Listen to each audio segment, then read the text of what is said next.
Ahora vamos a explicar eso. Bueno, buenas tardes, buenos días, buenas noches. Este, Muchas gracias por conectarse o por verla online.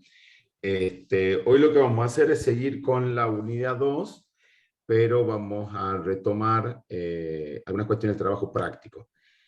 Nosotros tenemos, hasta hoy a las 5 de la tarde van a estar subidas todas las notas. Acuérdense que la nota va a ser aprobado o rehacer.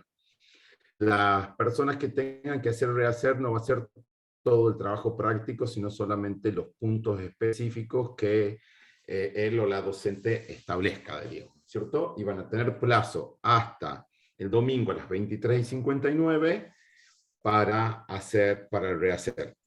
Ahora bien, el trabajo práctico de la unidad 2, que vamos a subir hoy, también ya empieza a correr el plazo. O sea, quienes tienen que rehacer van a estar con plazo para rehacer el trabajo práctico hasta el domingo, y el trabajo práctico que vamos a hacer van a tener hasta el miércoles al mediodía para entregar el trabajo práctico, ¿no es cierto? Entonces, hay algunas personas que ya tienen su nota en la página web, en el aula virtual, pero hay algunas que están faltando, digamos, pero la mayoría ya está ahí. De todos modos, nosotros el plazo siempre hasta las 5, y además para habilitarlo, para que ustedes ya sepan quiénes van apareciendo. Y después, otra vez, el trabajo práctico de hoy, el de la unidad 2 lo subimos a la tarde, también tipo 5, con plazo hasta el miércoles. Alguien preguntaba cómo subir los trabajos prácticos. Ustedes lo que tienen que hacer es, cada una de ustedes con su usuario va a TP, ven el TP, diríamos, corríjanme mis colegas si estoy equivocado, y cuando ven el TP, tienen la posibilidad de subir el archivo adjunto. Y ahí suben el archivo adjunto y ya queda, subido en la página web. No sé si hay alguien que ha tenido Eso sí, problemas o quiere los que consultar. suban el TP corregido, por favor, súbanlo, no lo suban con el mismo nombre, súbanlo con el nombre de corregido. ¿Sí? Así nosotros tenemos la certeza de que estamos viendo el TP corregido de las personas que tengan que rehacer el TP o alguna parte del TP. Exactamente. ¿Alguna duda, pregunta, sugerencia sobre el tema del trabajo práctico? Hay ¿A una quienes duda, sí, ahí. No, Sí, no estamos subiendo por orden alfabético, porque lamentablemente el aula virtual no nos tira el orden alfabético, o sea, no ordena los nombres de todos, sobre todo porque los pone con nombre de usuarios, entonces no los ordena de esa manera. Así que no tenemos un orden para subirlos, nosotros nos hemos dividido la corrección y los vamos subiendo a medida que vamos corrigiendo.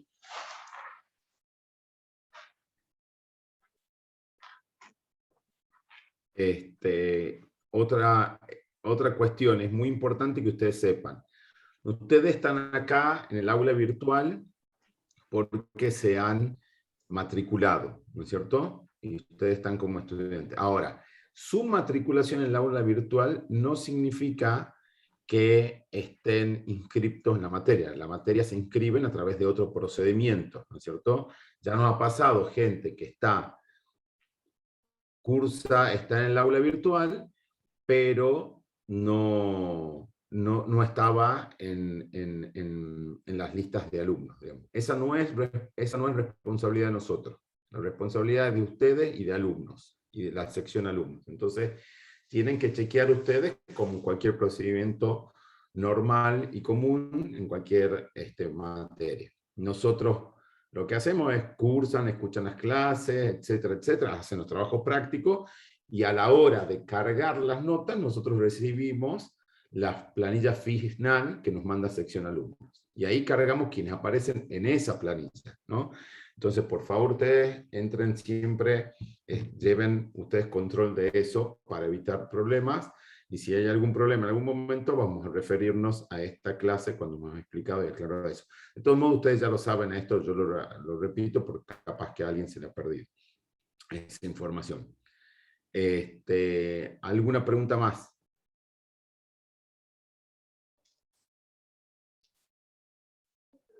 Bueno, quienes tienen rehacer, yo lo que les sugiero, se repite mucho algunos de los puntos de rehacer, diríamos, ¿no? Yo lo que les sugiero es que miren la grabación de la clase de devoluciones y discusión que hemos tenido la semana pasada, la última, la cuarta sesión, que ha sido que básicamente ahí hemos retomado algunos de los puntos que hemos visto, porque me parece que ahí se han aclarado algunas cositas, entonces eso tienen una chance más. De todos modos, como les decimos, no hay muchas personas que tengan rehacer, y además lo que les damos es específicamente los puntos para hacerlo, ¿ah? Así que no se preocupen con eso. Bueno, creo que con eso tenemos todas las cuestiones relacionadas a el trabajo práctico.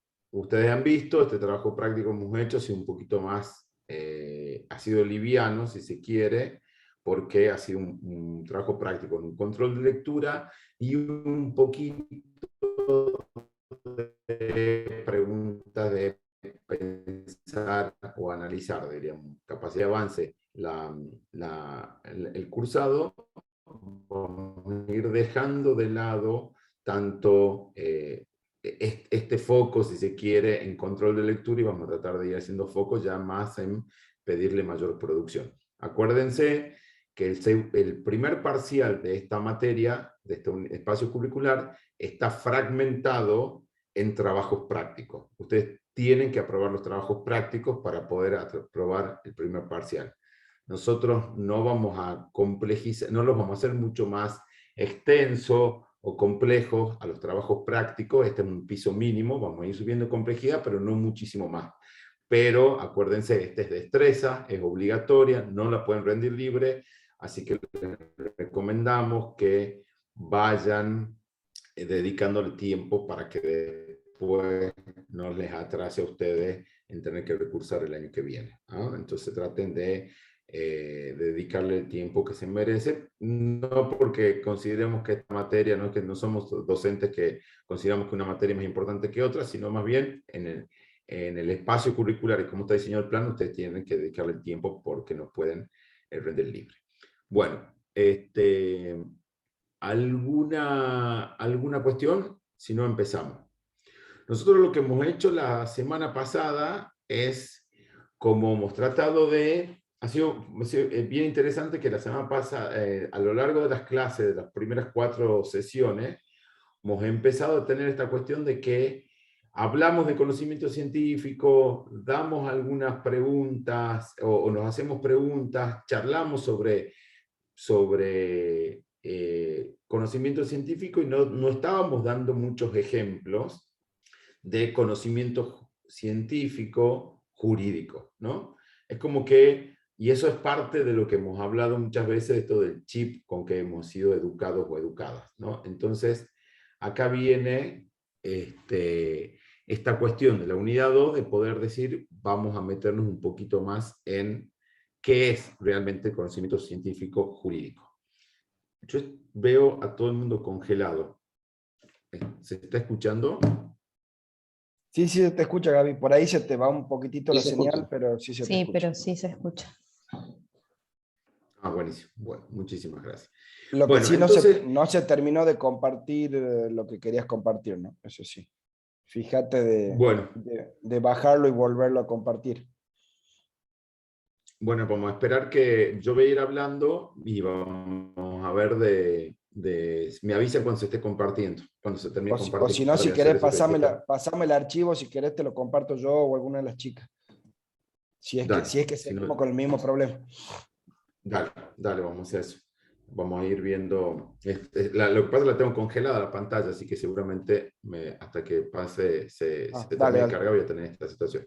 Bueno, pero lo que hemos hablado es la unidad 2 nos pone ya, si se quiere, en situación de lo que estamos diciendo como conocimiento jurídico científico, ¿no es cierto? Y ahí hemos tratado de armar, diríamos, como 4 grandes categorías, que ustedes la ven en los textos de Odar, sobre todo, que ha sido lo que Belén nos ha contado, de que hay 4 tipos de formas de investigar, si se quiere, grandes formas de investigar, ¿no es cierto? Un conocimiento científico, jurídico más dogmático, que es el que busca conocer la ley, ¿no es cierto? Conocer el sentido del derecho, la de la norma. Un conocimiento jurídico más empírico, que trata de entender el derecho ya no solamente de qué es el derecho, su concepto, su extensión, qué son las normas, etcétera, sino más bien cómo opera en la realidad el conocimiento, el derecho, ¿no es cierto? Unos le llaman al primero el derecho en los libros, y el otro el derecho, si se quiere, en acción. Y después tenemos otro tipo de conocimiento científico, que es el jurídico, que es el conocimiento que está relacionado a la filosofía del derecho. Ahí se Digamos, terminó de compartir, Gabriel, perdón morales. que te interrumpa.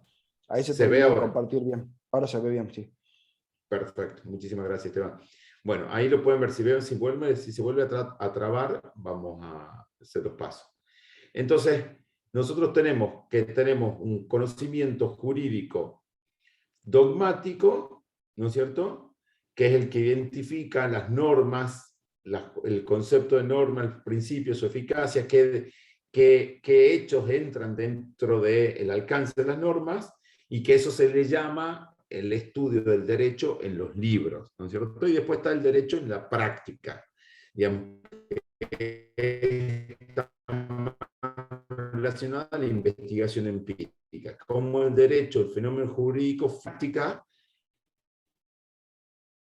y cómo se vive el derecho, la vivencia del derecho. Son 2 formas diferentes. Y después tenemos la filosofía, que es la que trata de justificar. No se No se lo escuchó desde investigación empírica. Bueno, vamos a ver de cancelar les voy a mandar por WhatsApp el PowerPoint Bueno, sí, acá al lo grupo de puedo la compartir. cátedra, Porque capaz que es tu conexión, porque Gaby. claramente, sí, estoy con una mala conexión. Sí, es raro, porque estaba con buena conexión esta mañana. Bueno, entonces tenemos una investigación empírica, ¿no es cierto?, que es la investigación que busca analizar cómo y por qué funciona el derecho en la práctica. O sea, ya nos interesa tanto como la investigación dogmática, que quiere conocer qué es la norma o cuál es su alcance, ya vamos a ver ejemplos de eso, sino más bien cómo funciona y por qué funciona. Y después tenemos otra, que es la filosofía jurídica, que es la que trata de justificar o dar razones morales, políticas morales, de por qué algo tiene que suceder o no suceder, o la existencia o no la inexistencia de una norma. Y después tenemos una cuarta forma de hacer investigación en el derecho, que es la más de la historia del derecho. Digamos que es la que trata de ver cómo evoluciona, cómo se genera, cómo sucede el fenómeno jurídico, ¿no es cierto? Entonces podemos ver nosotros, si quieren, una idea hablamos, creo, en el ejemplo de clase, de esto de tortura, por ejemplo, ¿no es cierto? Nosotros podemos decir que yo soy un investigador del derecho, y ustedes me preguntan, Gabriel, ¿qué estás investigando? Sobre tortura. Entonces, ahí la respuesta, si se quiere, es un poquito insuficiente. Porque ¿qué tipo de investigación sobre tortura estás haciendo? Una forma de contestar es, mira, yo estoy investigando de tortura, estoy investigando cómo o cuál es el concepto de la tortura en el sistema jurídico. ¿Por qué? Por ejemplo, yo puedo decir que tengo una especie de discordancia entre el sistema interamericano de derechos humanos, que establece normas y tratados internacionales, con el sistema universal de Naciones Unidas sobre qué es tortura o a qué hechos alcanza, ¿no es cierto? Entonces yo voy a hacer una investigación para poder de alguna manera solucionar este problema que podemos decir que existe entre el sistema universal de derechos humanos de Naciones Unidas y el sistema interamericano. Entonces ahí nosotros podríamos decir, bueno, esa es una investigación dogmática de la tortura. Ahora bien, puedo hacer una investigación empírica de la tortura, ¿no es cierto? La investigación empírica de la tortura sería tratar de analizar por qué funciona o no funciona la prohibición de torturar, ¿no es cierto? O cuándo hay acceso a la justicia para las víctimas de tortura. Entonces ya ahí yo lo que estoy haciendo es analizando en la práctica cómo funciona el instituto. Ahora, después también podría analizar, desde la filosofía del derecho, si está bueno o está permitido torturar en un sistema jurídico. Nosotros podemos tender a decir que hay un valor moral claramente de protección de la dignidad humana que nos lleva a decir que la tortura no está permitida. Pero en algún momento eso no fue tan así, se permitió que se ejerzan determinados tipos de penas que representaban torturas, e incluso en algunos momentos de la humanidad reciente, con los ataques terroristas, empezaron a haber discusiones filosóficas del derecho que trataban de justificar o decir que la tortura era de alguna manera aceptada en determinados contextos donde una persona sabía que al día siguiente iba a haber un atentado en determinado lugar, en determinado momento. Entonces se trataba de justificar. Hubo un intento de justificar moralmente esa tortura. Y después podemos hacer una investigación más histórica del derecho para ver cómo ha ido evolucionando esta figura, en qué momento se aplicaba, por qué se aplicaba, cómo se aplicaba, cuándo la prohibición de la tortura ha sido más extendida o menos extendida, etcétera, etcétera, para poder entender esa evolución de una norma jurídica. Ya lo he pasado por WhatsApp a la presentación, Esteban, Vicky, Luis, si alguien la puede pasar, les agradecería. Entonces, nosotros nos hemos dado, ahí lo que estamos diciendo es que podemos ver 4 tipos de formas de investigar derecho. Entonces, cuando ustedes estén en contacto con una investigación jurídica, pueden ver 4 grandes ramas, ¿no es cierto? Y ahí ya vamos empezando a tocar un poquito mejor, o de mejor forma, esto de cuando hablamos de investigación, ¿no es cierto? Investigación jurídica. Entonces, de ahora en más lo que esperamos, y de hecho se va a tratar el trabajo práctico que vamos a colgar hoy a la tarde con Belén, es que ustedes ya empiecen a contarnos, que nos empiecen a contar cuando les digamos qué es lo que piensan de conocimiento científico, qué es lo que piensan de investigación jurídica, que nos empiezan a contar a ejemplos de estas cuestiones. Ustedes van a ver, digamos, estos 4 tipos de investigación la ven de diferente forma, o conocimiento producido a través de estas 4 formas de investigación, la van a ver en diferentes materias, en diferentes momentos, diríamos. Por ejemplo, producido desde en filosofía del derecho y en teoría del Estado, van a ver mucho desde la justificación del derecho. En dogmática lo van a ver en la mayoría de las materias, pero también van a ver investigación empírica, por ejemplo, en derechos humanos vamos a dar eso, en algunas optativas también se las da, etc. Se dejó de presentar, no sé quién estaba presentando y se dejó presentar. Entonces ahí ustedes van a tener, ya si se quiere, un mayor conocimiento. Ahora bien, si vamos a pensar qué es lo que mira cada una de estas, qué cosa del derecho, qué situación del derecho miran cada una de estas, podemos dividir 2 grandes mundos. El mundo del deber ser y el mundo del ser. Es la que las investigaciones de la filosofía del derecho las que nos van a explicar o van a investigar sobre qué debe ser o qué no, qué es moralmente permitido y por lo tanto tiene que tener o no una traslación en el sistema jurídico, y va a ser el deber ser. Esto no se debe hacer o esto se debe hacer, o bajo ciertas condiciones moralmente en el sistema político puede aceptar o no determinada práctica. Las otras 3 formas de investigar van a mirar el ser del derecho. El ser del derecho en el sentido que vamos a poder conocer ¿Qué es el derecho? Si yo quiero conocer la extensión o alcance de una norma, voy a analizar el ser del derecho. ¿Qué es la tortura? ¿No es cierto?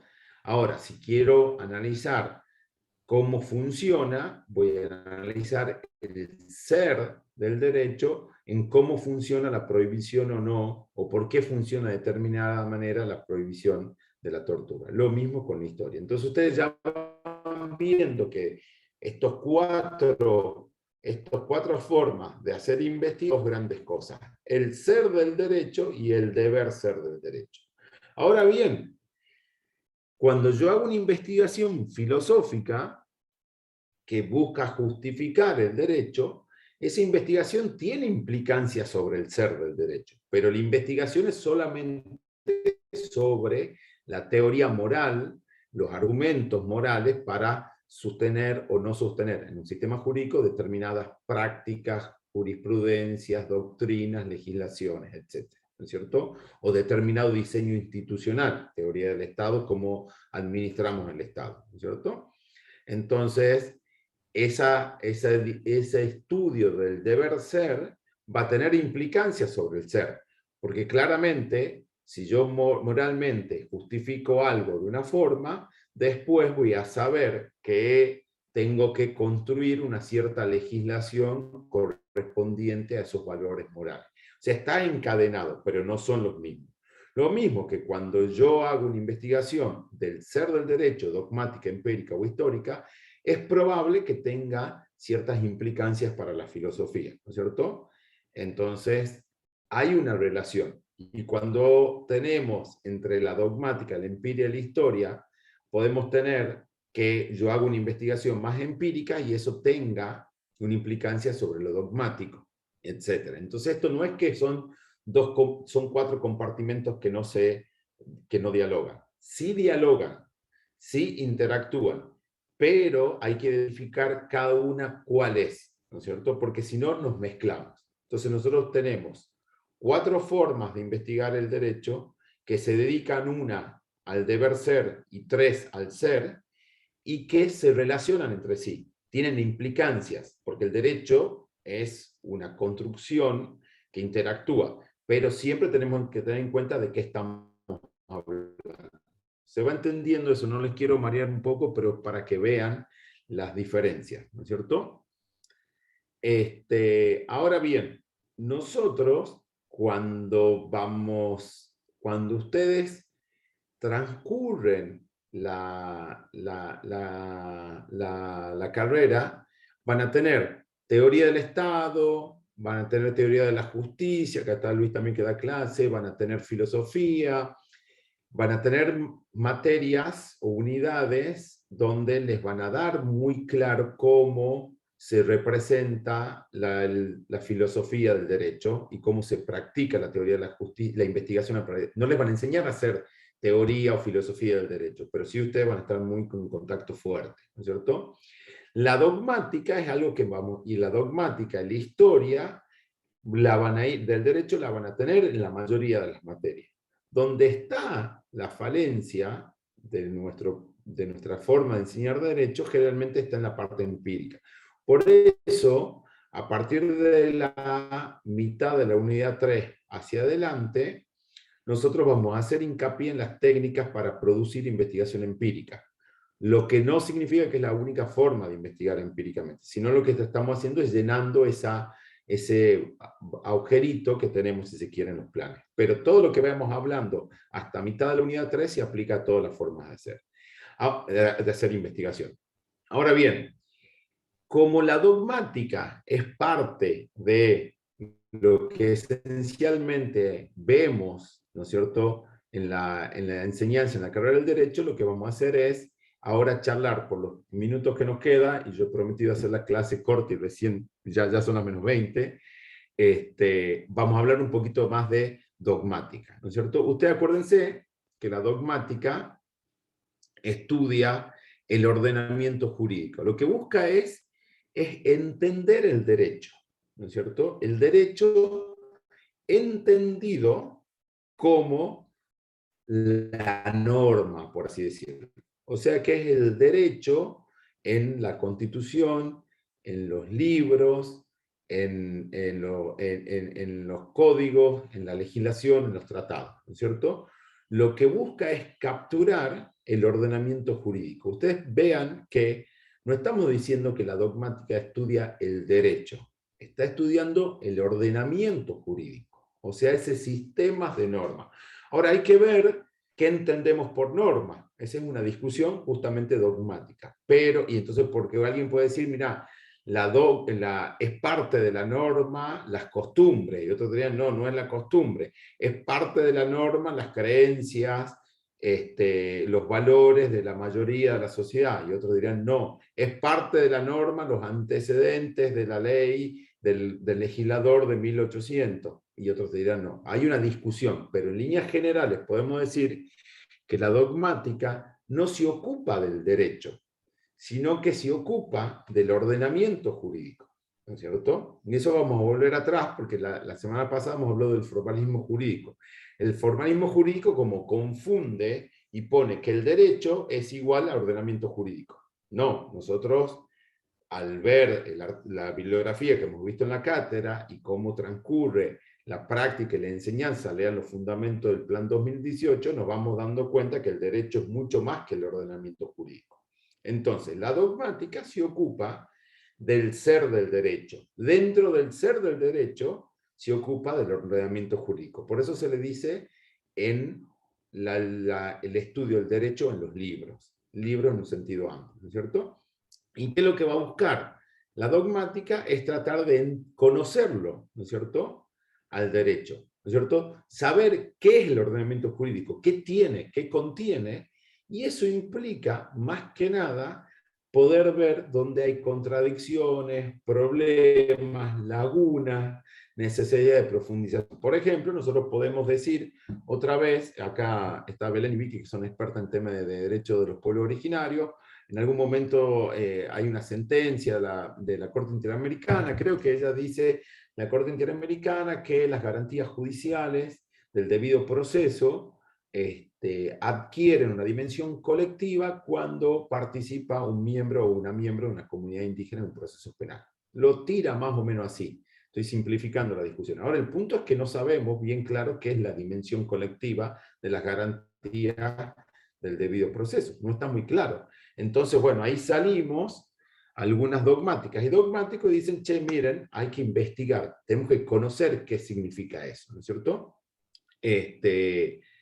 Otra cuestión puede ser, en algún momento, para el sistema jurídico argentino, curiosamente, la incorporación de los tratados internacionales, los instrumentos internacionales de derechos humanos en el año 94, trajo discusiones sobre si los derechos económicos, sociales y culturales, que serían, por ejemplo, el derecho a huelga, el derecho a la salud, la alimentación, la vivienda, eran iguales a los derechos civiles y políticos, como el derecho civil y político, como la participación, la libertad de asociación, la propiedad privada, etc. ¿No es cierto? Entonces, cuando entra la reforma del 94, sale un planteo de que no, son derechos, hay categorías divididas por importancia de derechos. Entonces sale todo un trabajo dogmático que intenta conocer el ordenamiento jurídico nuevo argentino que tenía los derechos humanos en la cúspide.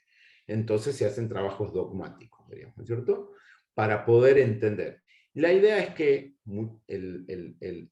ese conocimiento nos permita que el ordenamiento jurídico funcione, ¿no es cierto?, mejorarlo cuando hay una necesidad de mejorarlo. Por ejemplo, pensemos en el Código Civil Nuevo. El Código Civil Nuevo nos pone el artículo 2, que dice que todo el derecho privado se tiene que interpretar a la luz de ciertos principios establecidos en los tratados internacionales de derechos humanos. Bueno, eso implica, ese trabajo de interpretación, es que muchas veces las interpretaciones o prácticas anteriores tienen que ser mejoradas a la luz de estos principios. Porque, curiosamente, en el sistema jurídico argentino, y no curiosamente lo digo en tono irónico, con este monopolio del formalismo jurídico, parecía ser que el Código Civil era más importante que la Constitución. Había un desfasaje. Teníamos un sistema constitucional, pero el Código Civil parecía lo más importante dentro del sistema.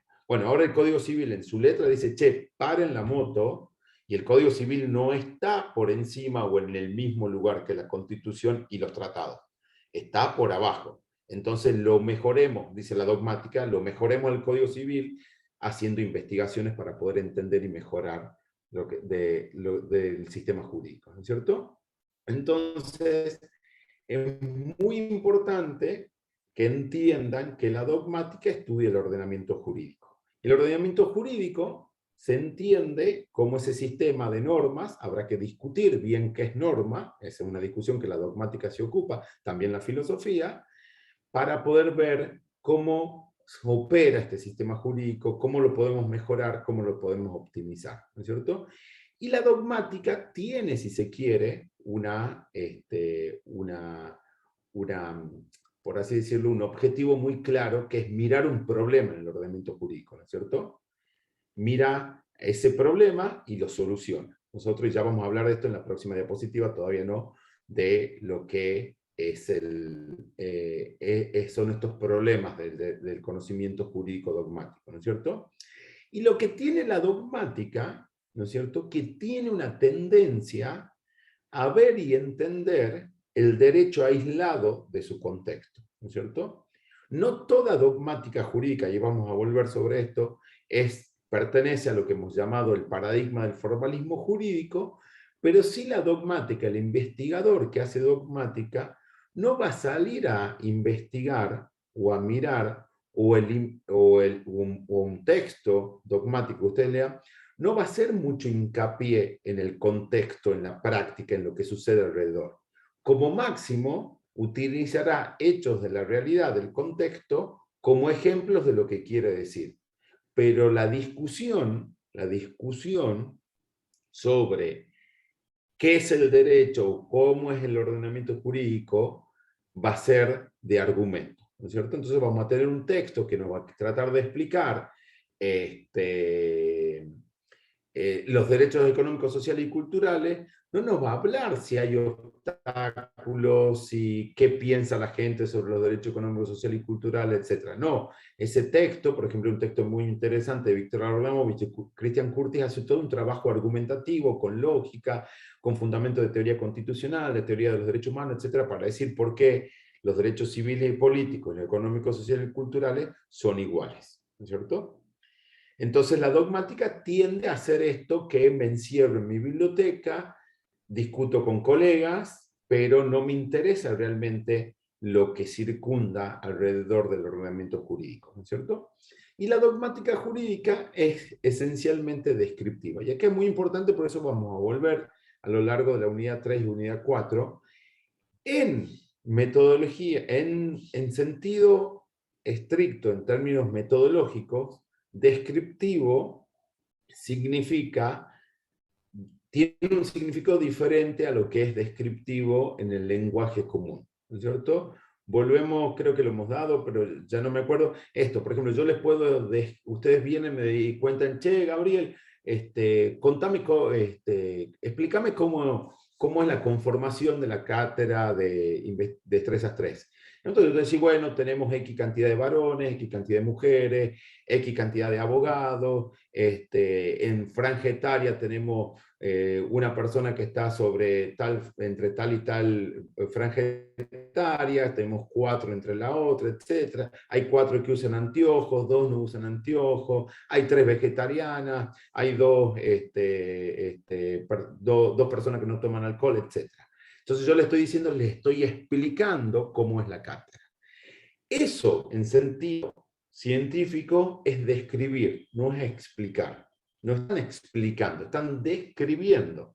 Están diciendo 2 con anteojos, 3 personas no comen carne, 4 usan celular Samsung, etcétera, etcétera. ¿No es cierto? No están explicando, es describiendo. Entonces, la dogmática jurídica describe el derecho, el ordenamiento jurídico, ¿no es cierto?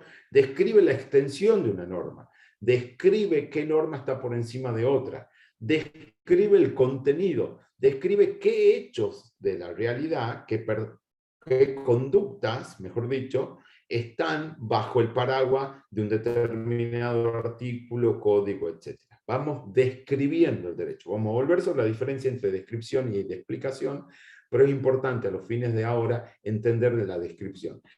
La explicación está dada de entender por qué el ordenamiento jurídico dice lo que dice, ¿no es cierto? Y eso ya no es una materia de la dogmática, es una materia de la investigación empírica o de la historia del derecho, no de la dogmática. Entonces, en términos científicos, la dogmática es descriptiva. Eso para que lo tengan, para que se entienda bien, diríamos, ¿no es cierto? Describe el fenómeno, el ordenamiento jurídico. Ahora, si la pueden pasar a la próxima diapositiva, por decirlo de una forma. La dogmática jurídica lo que busca, como decíamos, es conocer el sistema jurídico, ¿no es cierto? Conocerlo al ordenamiento jurídico, por mejor dicho. Y lo que decíamos es que mira problemas muy específicos que hay dentro del ordenamiento jurídico. Ahora, cuando hablamos de problemas, y eso lo vamos a ver el martes que viene, al principio de nuestra unidad, cuando nosotros hablamos de problemas, la ciencia del derecho, pero la ciencia en general, se dedica a mirar problemas de relevancia de algo que es trascendental para entender la ciencia específica, ¿no es cierto? Entonces yo tengo un problema, vamos a, por ejemplo, a la medicina. Yo voy al médico a que me vean el oído y yo tengo dolor de oído. Entonces el médico dice, tenemos que investigar qué es lo que está pasando, ¿no es cierto? ¿Qué le está pasando a Gabriel? Entonces hace una pequeña investigación, me hacen estudios, que bla, bla, bla, bla, y no le encuentran la vuelta, y hacen un poquito más de investigación. Eso, ¿qué le pasa a Gabriel? ¿Qué le pasa a Gabriel en el oído? Es completamente irrelevante para la medicina como ciencia. Es relevante para mí y para el médico que me está atendiendo. ¿Por qué? Porque mi dolor de oído es algo que hay que investigar para solucionarlo, darle un tratamiento, etc. Ahora bien, sería diferente si Gabriel tiene dolor de oídos y la ciencia viene diciendo que Gabriel no reúne las condiciones de las personas que tendrían que tener dolor de oído. Porque las personas que usan anteojos, que dan clases de metodología, que tienen barba, que tienen una hija y un hijo, la ciencia ha demostrado que nunca tendrían que tener dolor de oído. Ah, bueno, entonces ahí, ya que Gabriel tenga dolor de oído, es relevante para Gabriel y su médico, pero también es relevante para la ciencia. Porque la ciencia nos venía diciendo algo que hasta ahora un caso disruptivo de lo que se venía diciendo. Entonces ahí dice la ciencia, ahí hay un caso de estudio para investigar, ¿no es cierto? Bueno, vamos al derecho. Ustedes, como legisladores, como juezas, como asesores, asesoras en la política, en una empresa, etc., están siempre en contacto con problemas. Están siempre en contacto con problemas que tienen que resolver. Ahora, y también es muy probable que ustedes investiguen algo. Esto volviendo a la discusión que hemos tenido el viernes pasado con Vicky en la clase de evolución del primer trabajo práctico. Estamos en contacto con problemas, como operadoras jurídicas, diríamos. Ahora, eso no implica que porque haya un problema y yo haga una pequeña investigación para resolver ese problema, estoy haciendo investigación científica. No, lo que estoy haciendo es para resolver un problema concreto. Entonces, la dogmática, como las otras ramas de la ciencia, de la investigación del derecho, investiga problemas que tienen una trascendencia relevante para la ciencia del derecho y la operación del sistema jurídico, ¿no es cierto? Entonces, cuando yo tengo que resolver cuál es el problema, que yo soy el juez y hay un problema entre Esteban y Luis, yo tengo que resolver ese problema. No estoy haciendo una investigación científica. Lo que yo estoy haciendo es analizar los hechos, ver qué hay en el derecho, tomar medidas de prueba, etcétera, y resolver. Nada más, diríamos. Yo como investigador del derecho, que yo escriba un comentario a la sentencia que ha dictado la Corte Suprema de Justicia para explicarla, para desmenuzarla, no estoy haciendo investigación científica. Lo único que estoy haciendo es decir, che, la sentencia era poco clara, yo la estoy tratando de poner en un lenguaje más fácil y conectarla con sus fuentes del derecho o su historia, etc. ¿No es cierto?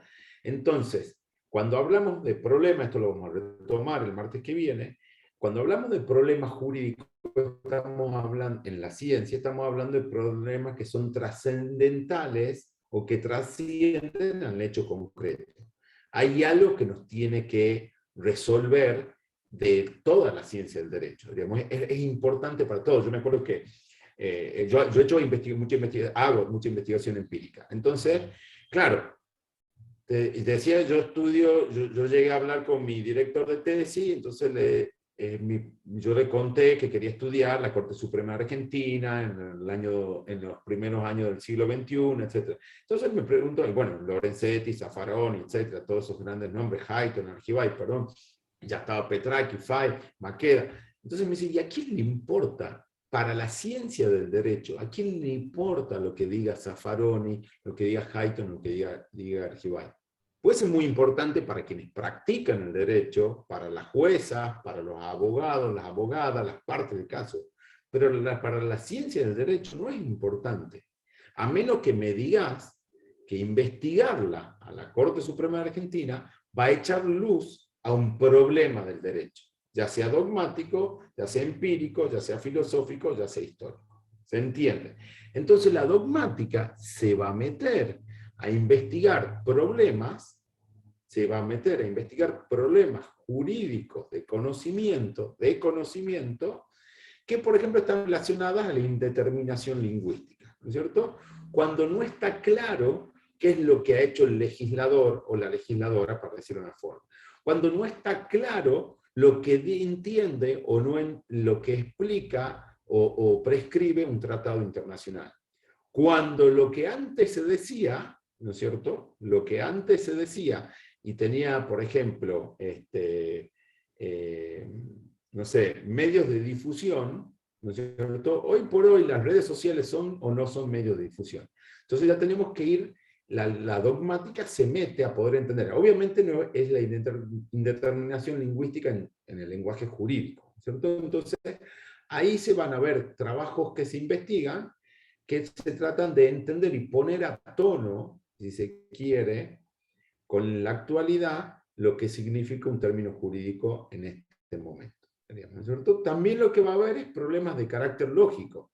En las normas, ustedes han visto que, por ejemplo, nosotros tenemos la estructura generalmente de las normas, eso también lo deben haber visto quizás con Luis en primer año, pero lo van a ver a lo largo de toda la carrera, es que las normas tienen determinados enunciados y que se aplican, diríamos, enunciados generales a casos particulares. Muchas veces las normas están hechas de una forma que no siguen esa lógica. Entonces o lo que hace que la práctica, la norma jurídica pierda esa lógica. Entonces van a tener, y eso lo van a ver en el texto de Curtis, está más explicado cada uno de estos programas. Me olvido de mencionar. Todo esto de dogmática lo van a ver con mayor profundidad en el texto de Curtis de la unidad 2, ¿no es cierto? Después también tenemos esta cuestión de principios y directrices. Ustedes saben de que nosotros tenemos principios jurídicos y normas específicas, ¿no es cierto? Y muchas veces, y se supone que hay un orden de prelación. Entonces por ahí tenemos una ordenanza que establece un principio y tendría que ser una directriz, digamos. Entonces, ¿cómo juega eso? Eso hay una pirámide jurídica, que es lógica, pero también valorativa. Los derechos humanos no pueden estar sujetos a directrices. Yo no puedo decir que una resolución o un acto administrativo que establece una directriz concreta para un caso concreto vaya en contra de un principio, ¿no es cierto? Bueno, entonces yo tengo que identificar cuáles son los principios para hacer que la directriz tenga su sentido y sacarla cuando hay que sacarla, ¿no es cierto? Otros problemas son los que se relacionan con la filosofía, pero no dejan de ser dogmáticas, que esta cuestión valorativa, ¿no es cierto? La cuestión de qué valores hay. Por ejemplo, yo tengo que hacer una investigación sobre si el plazo razonable, o sea, actualmente la investigación empírica me muestra que nadie cumple con determinados plazos y tengo una legislación, un código procesal que establece ese plazo, digamos, y la gente no está. ¿Por qué? Porque ha cambiado algo. Entonces, valorativamente, de acuerdo al espíritu del código procesal, la constitución, los tratados internacionales, ¿vale la pena seguir estableciendo estas restricciones o establecer excepciones? Entonces la dogmática se va a mirar un poquito sobre eso, ¿no es cierto? Bueno, y después la estructura de, nosotros tenemos una pirámide jurídica, y esa pirámide jurídica se relaciona con lo de principios y directrices, digamos. Tenemos un problema en la estructura, cómo va decantando, cuál es la norma superior, la norma inferior que se aplica al caso concreto. Hay veces que entran en colisión y hay veces que no, ¿no es cierto? Y después ya tenemos lo que siempre nos pasa, que a la dogmática le gusta mirar, es la sentencia, la jurisprudencia. Cuando la jurisprudencia va en contra del carácter lógico, cuando va en contra de principios, cuando se contradice entre ellas, cuando la jurisprudencia queda desandada o queda desarticulada por nuevos momentos de la sociedad, etc. Entonces la dogmática, y esto lo van a ver más que nada en el texto de Christian Curtis, se ocupa de alguna manera de estos problemas jurídicos.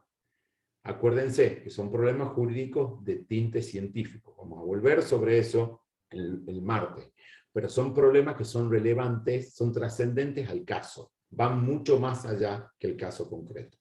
Ahora bien, nosotros volvemos, si se quiere, a una idea. Pueden pasar la próxima, perdón, a la última.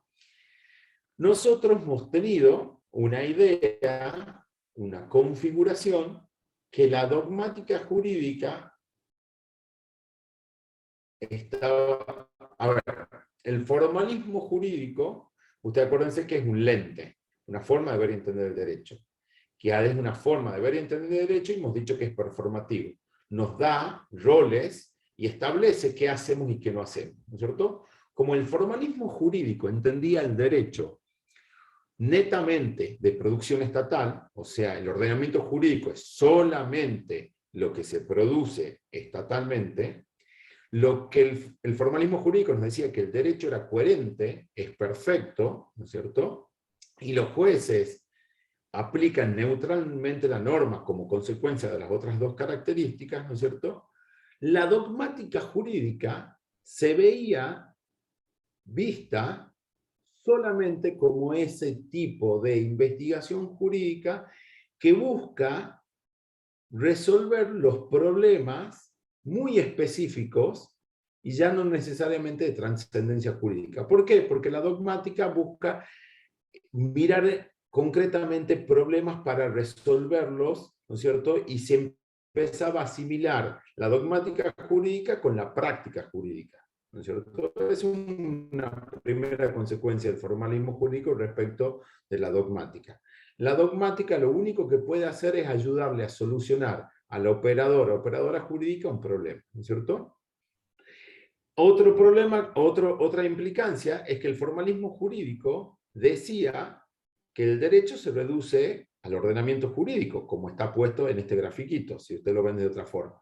Entonces, por lo tanto, la dogmática jurídica se dedicaba solamente a mirar algunas cuestiones de lo que otras personas entienden que es el derecho. O sea, si el derecho es igual al ordenamiento jurídico, la dogmática solamente mira el ordenamiento jurídico estrictamente. Todo lo demás no existe. Entonces, la dogmática se postulaba como la única forma de hacer ciencia del derecho. ¿No es cierto? Miren cómo, otra vez lo que volvemos, lo performativo.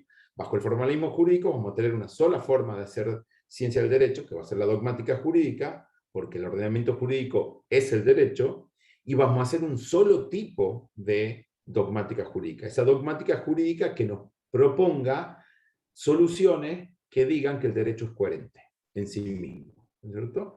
Entonces vamos a tener una sola forma de hacer investigación jurídica, dogmática, dedicada a mirar el ser del derecho entendido solamente como el ordenamiento jurídico. ¿Con qué objetivo? Con el objetivo de mostrar que el derecho es coherente. Otra vez volvemos a esa idea de que le vamos a rendir pleitesía. Entonces, nosotros, si la pueden llevar a la segunda diapositiva, por favor. Si nosotros nos basamos en la dogmática, en el formalismo jurídico, dejamos de lado 3 formas de hacer investigación: la empírica, la filosófica y la histórica. Y a la dogmática le damos un contenido y un rol súper limitado y específico. La dogmática, que solamente busca mirar cuál es la coherencia del derecho, disimular los problemas y dedicarse a estudiar específicamente normas chiquititas para que sean de inmediato utilidad para el operador y la operadora jurídica. Entonces, nosotros lo que tratamos de mostrarles también en la unidad 2 es que hay una influencia del formalismo jurídico que a ustedes y a nosotras nos hace pensar que la investigación jurídica es una cosita chiquita, y no todo lo demás que le estamos mostrando en esto. ¿Se entiende más o menos esa idea? Curtis, el texto de Curtis, que está muy bien elaborado para nuestro gusto, les va a explicar un poquito de cómo son estos problemas científicos que la dogmática jurídica estudia, pero no la dogmática jurídica del formalismo jurídico, sino la dogmática jurídica más amplia, que entiende el derecho como más amplio y que se puede relacionar con las otras formas de hacer investigación. No sé si alguien tiene alguna pregunta, sugerencia de mis compañeros de cátedra o de los alumnos y alumnas.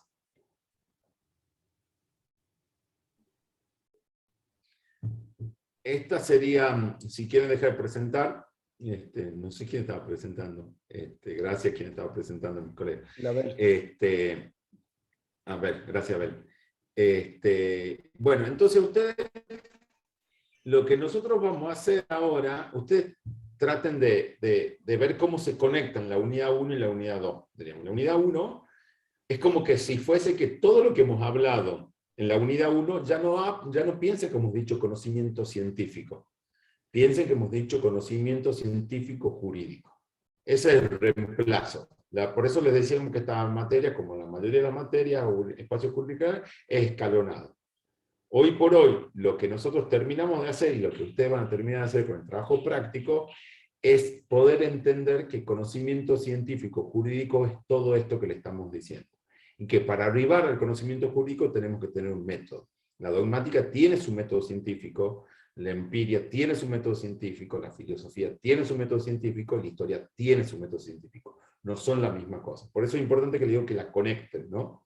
Que traten de mirar que todo lo que ustedes han puesto en su trabajo práctico, que es conocimiento científico jurídico, que busca producir conocimiento que nos va a servir a nosotros para entender la realidad actual y futura, que nos pone filtro y que vamos a llegar a ese conocimiento a través de un método. Y lo más importante, ustedes pueden leer artículos o libros que producen conocimiento científico, o pueden leer artículos, libros, informes, sentencias, dictámenes que se basan en conocimiento científico. Una sentencia no es conocimiento, no es un producto, no produce conocimiento científico. Alguien viene la investigadora Belén Leguizamón, investiga esa sentencia de una forma dogmática, produce un paper o un artículo, un libro que produce conocimiento científico. Pero la sentencia en sí misma o se basa en conocimiento científico, no es un producto o no produce conocimiento científico en sí mismo. ¿Se entiende eso? Para que volvamos y miremos la unidad 1 desde otra perspectiva. No sé si Bel querés explicar un poquito en líneas generales cómo va a ser el trabajo práctico para que vayan ya mirando la bibliografía, porque van a tener que utilizar la bibliografía para hacerlo. Sí, nos interesa que vayan mirando la bibliografía, esa es una de las preguntas que salió, si bien probablemente vamos a trabajar con digamos, algunos textos que nos sirvan de soporte para analizarlos, pero sí nos parece fundamental que vayan viendo la bibliografía. Y como dijimos al principio, en esta unidad hemos decidido como desarrollar o profundizar un poco lo que tiene que ver con la dogmática jurídica, porque las siguientes unidades vamos a desarrollar y profundizar y vamos a trabajar sobre lo que es todo lo concerniente a lo sociojurídico, digamos, a lo más empírico. digamos, a las cuestiones más empíricas. Entonces, pero sí pensamos que la unidad 2 es crucial en el sentido de que sí aporta como suficientes herramientas, la bibliografía, como para que ustedes puedan analizar e identificar cuándo estamos ante qué tipo de investigación. Así que los trabajos prácticos van a ser en esa línea. Seguramente lo vamos a subir hoy a la tarde, y bueno, cualquier cosa vamos a estar avisando por el aula virtual. El plazo es muy probable que lo pongamos del Sí, trabajo práctico número 2, lo vamos a poner al plazo. Teníamos pensado hacerlo el martes, pero como hay algunos alumnos y alumnas que tienen que rehacer el trabajo práctico número 1, lo vamos a poner probablemente para el miércoles a última hora. Exacto. Y una cuestión, el trabajo práctico, por eso les pedimos que vayan leyendo, porque ustedes van a tener que utilizar la bibliografía, que es la de Odar, la de Pereira y la de Curtis, son 3 textos, ¿no es cierto? Ahí pregunta Hugo justamente esto. Van a utilizar los 3 textos y después van a tener que leer 2 textos para ver, en base a lo que han aprendido en estas 2 clases y estos 3 textos, contestar preguntas sobre los 2 textos que les vamos a dar, digamos, ¿no? Entonces ustedes tienen que manejar eso. Y otra vez, para que no haya controversia, todo lo que nosotros ponemos en el aula virtual son los textos y nosotros les ponemos como textos obligatorios, etcétera, etcétera, ¿no? Así que no, para que no vamos a ir cambiándole sobre la marcha. Entonces, para alguien que ya ha leído algo o se ha adelantado, no les vamos a cambiar la regla de juego. Lo que está en el aula virtual como bibliografía de una unidad es la que van a utilizar. Ahora, para el trabajo práctico siempre se le dan materia porque nosotros queremos que utilicen los textos para analizar la realidad, o algo, diríamos, ¿no es cierto? Entonces ahora nosotros, para el trabajo práctico, como hemos hecho en el 1, que vi que he seleccionado 3 textos, ahora vamos a seleccionar 2 textos ya científicos, jurídicos, para que ustedes, a la luz de lo que han aprendido en la unidad 2, contesten preguntas. Ya no va a ser control de lectura, vamos a dar por hecho que han leído los textos. No van a poder contestar el trabajo práctico número 2 si no han leído los textos. Entonces vamos a tener que dedicarle un poquito más de tiempo, ¿no? Ahí veo preguntas. Perfecto. Sí, era sobre listo, los textos. Ya está contestado. Uh-huh. Bueno, eso sería lo que tenemos para hoy, para terminar la 2. No sé si alguien quiere hacer otra pregunta. Si no, manos a la obra a ponerse a leer y ganen tiempo para que no se les junte todo. Bueno, muchísimas gracias y nos estamos viendo la semana que viene en la primera clase de unidad 3. Gracias. Muchas gracias, profe. Gracias. Hasta luego. Luego. Chao, chao. Gracias, hasta luego.